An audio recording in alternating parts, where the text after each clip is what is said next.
پاش ئەوەی لە چەند ڕۆژی ڕابردوودا دەستگای ئاسایشی نیشتیمانی عێراق دەستگیرکردنی حەجاج ئەحمەد حەردان تکریتی ناسراو بە حەجاجی نوگرە سەلمانی ڕاگەیاند کە سوکاری ئەنفالکراوانی گەرمیان کۆبوونەوە و هەنگاوەکانی سکاڵاکردن لە دژی حەجاج و هاوڕێکانی تاوتوێ کرد.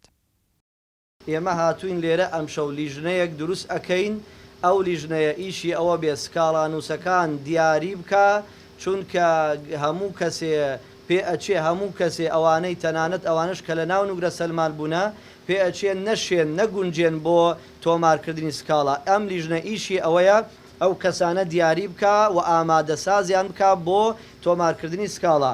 و دووهەم داوا ئەەکەین و فشارە خەینە سەر حکوومەتی عێراق و جیهەتی ئەمنی عێراقی کە بە وردی قسەکانی ئیفادەکانی عەجاج تۆمار بکات، چونکە گرنگە بۆ کەیسی ئەنفال کەسێکی وا تاوانبار دەستگیر کراوە بە ئاسانی تێنەپەڕێ بەسەریان.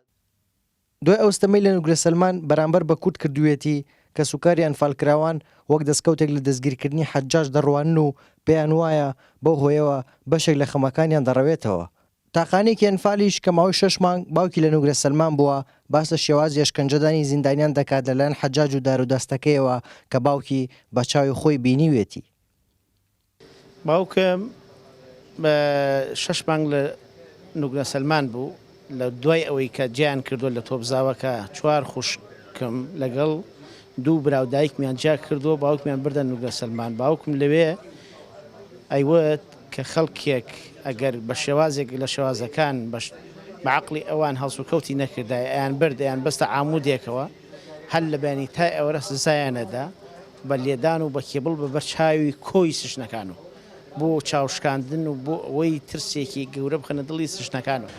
سەبارەت بە دەستگیرکردنەکەی دیار ئێمە زۆر خۆشحاڵین بە دەستگیرکردنی، بەڵام ئەبێ بپرسین ئایا لەکوێ دادگایەکرێ، کێ دادگایەکە، چۆنچۆنی دادگایەکرێ و دیارە ئەو کۆمەڵێ نهێنی لایە، کۆمەڵی ئەسراری لایە سەر گۆڕە بە کۆمەڵەکان لەسەر ئەوانەی کە دەستیان هەبووە لە ئەنفالە لە جاشەکان مستەشارەکان، ئەوەی کورد ئەوەی عەرەب کێ دەستی هەبووە.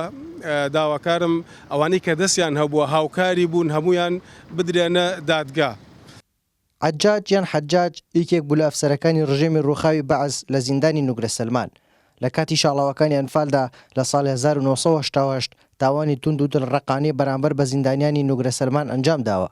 پاش 22 ساڵ لە ڕووخانی ڕژێمی بەعس و خۆشاردنەوەی دوجار دەستگیر کرا.